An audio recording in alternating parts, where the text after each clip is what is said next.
Question number 1, let's say कि मेरे पास में लास्ट ईयर का ओपनिंग बैलेंस पड़ा हुआ था, opening balance of asset, opening balance of furniture, से इट वाज सर 60,000 ले लूँ मैं? Okay, 60,000. I purchased an asset today in the middle of the year, say 40,000 का. कितने का? 40,000. मैंने कुछ सेल नहीं किया और मुझे बोला कि तुम डेप्रीसिएशन चार्ज कर लो, depreciation at the rate 10% per annum. आपको बनाना है इसका वर्किंग नोट. तो कैसे बनाओगे? अपना फॉर्मेट तो अपने को याद ही है ना मैडम, अपन फॉर्मेट में चेंजेस नहीं करेंगे. I just right this format यहाँ पे एक साथ में अपने को दिख जाए.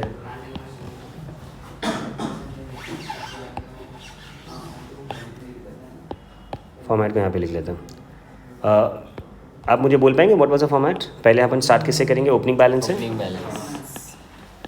Opening balance.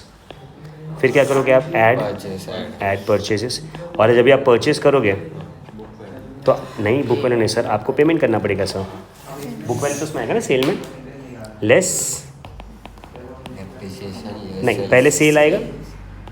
आप पहले सेल लिखो. क्यों? क्योंकि sale in the middle of the year होगा, 6 महीने 3 महीने के बाद में. डेप्री तो एकदम लास्ट में करते हो सर आप. इसके लिए आप लेस करोगे depreciation at the end of the year. And आपको पता ही है कि डेप्रीसिएशन अपना एक्सपेंस है, तो यहाँ पे लिख दिया आपने एक्सपेंस.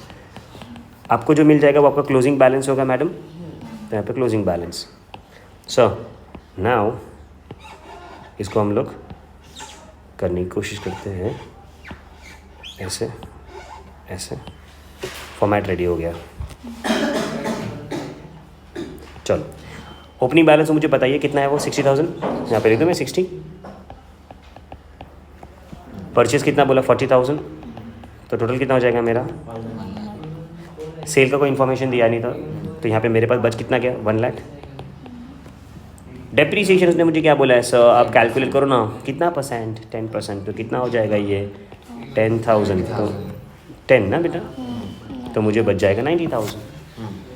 डिफिकल्ट टू अंडरस्टैंड, एकदम बेसिक, एकदम इजी. चलो नेक्स्ट में थोड़ा सा हम लोग इसमें चेंजेस करते हैं. क्वेश्चन नंबर 2 हो जाएगा इसमें. इधर ही करते हैं, लिखते हैं क्वेश्चन नंबर 2. अच्छा, यहाँ पे मैं सिर्फ एक चेंज पता है क्या कर रहा हूँ मैडम? मैं यहाँ पे परचेज़ के अंदर डेट लिख रहा हूँ. I have purchased on 1st of October 2018. पक्का? एंड आपको बोला गया कि आपका year and 31st of March 19 है ना? मतलब आपने ये एसेट तो खरीदा, बट खरीदा कभी? इन the middle of the year. Can you solve this? अपना फॉर्मेट तो सेम ही रहने वाला है. क्या है फॉर्मेट सर? आप मुझे नरेट करेंगे, इस बार मिस्टेक नहीं करोगे आप. क्या आएगा पहले? Opening balance.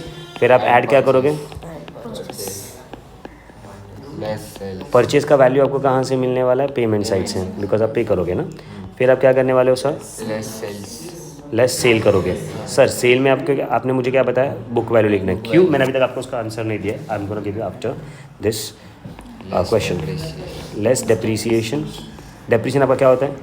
एक्सपेंस. तो अपने को क्या मिल जाता है आंसर? क्लोजिंग स्टॉक नहीं बेटा, क्लोजिंग बैलेंस बोलेंगे, बिकॉज ये असेट का वैल्यू है ना. क्लोजिंग स्टॉक भी बराबर होगा, बट यहाँ पे हम लोग स्टॉक की बात नहीं कर रहे, हम लोग यहाँ पे असेट की बात कर रहे हैं. पक्का? एंड क्लोजिंग स्टॉक पे कभी डेप्रीसिएशन नहीं होता. क्लोजिंग स्टॉक का वैल्यू रीवैल्यू होता है ना. अपन ने देखा था डिसोल्यूशन एंड एडमिशन वो सब चैप्टर्स में. सर तो यहाँ पे हम लोग क्या कर रहे हैं? एक मस्त वाला फॉर्मेट बना देते हैं ऐसा. चलो सिस्टमैटिकली एकदम मस्त है एकदम. चलो ओपनिंग बैलेंस यहाँ पे उसने मुझे बोल दिया इज इट 60,000. परचेज के अंदर क्या बोला मालूम है सर अपने को? That I have purchase the asset on 1st of October 2018. मतलब अगर मैंने अक्टूबर में परचेज किया है तो मैं उसको यूज़ भी अक्टूबर से ही करने वाला हूँ मैडम. एंड अगर मैं उसको अक्टूबर से यूज़ करने वाला हूँ तो मैं उसको यूज़ करूँगा अक्टूबर, नवंबर, दिसंबर, जनवरी, फरवरी, मार्च. And if I am not wrong 1 2 October, November, December, January, February, 1 2 3 4 5 6. कितना मैंने इस्तेमाल किया मैंने उसको?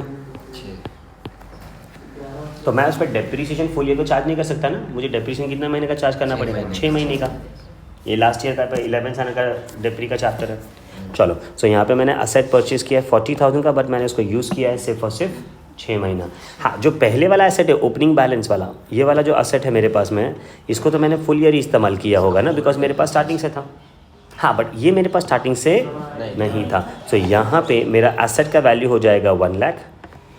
मुझे सेल का कोई इन्फॉर्मेशन नहीं दिया, तो यही नीचे आ जाएगा 1 लाख।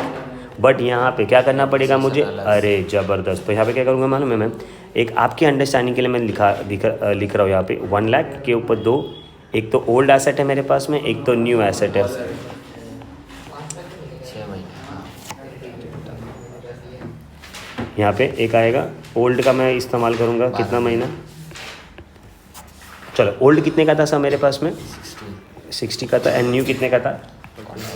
तो क्या मैं बोल सकता हूँ कि 60,000 का जो एसेट है मैं उसको 10% पे डेप्री चार्ज करूँगा 12 में से 12 महीना, एंड जो मेरे पास में नया एसेट है वो मेरा 40,000 का, मैं उस पर डेप्री तो 10% ही लगाऊंगा, बट मेरा यूसेज कितना हो जाएगा 6 महीना। नहीं समझा, चलो कर ले इसका आंसर हम लोग। इसका आंसर 6,000 आएगा सर, और 6 1 ज़ा 6 2 ज़ा 0 0 0 0 कैंसल्स, 2 1 ज़ा एंड 2,000 आएगा सर। तो मुझे इसका डेप्रीसिएशन का अमाउंट कितना आ जाएगा 8,000, जो मैं यहाँ पे लिखने वाला हूँ। नहीं समझा, बाउंसर है सर, सर बाउंसर है, वेरी गुड। यहाँ पे आएगा मुझे answer 92,000। So the only different part in this question was this depreciation का, because I have given the dates. Do you understand this? So question number 1 and question number 2 हो गया। Fast तो नहीं जा रहा हूँ मैं सर इसके अंदर, नहीं। अब समझ पा रहे हो उसको, स्मार्ट हो गए हो तुम लोग। कौन पढ़ा रहा है? अच्छा मैं पढ़ा रहा हूँ।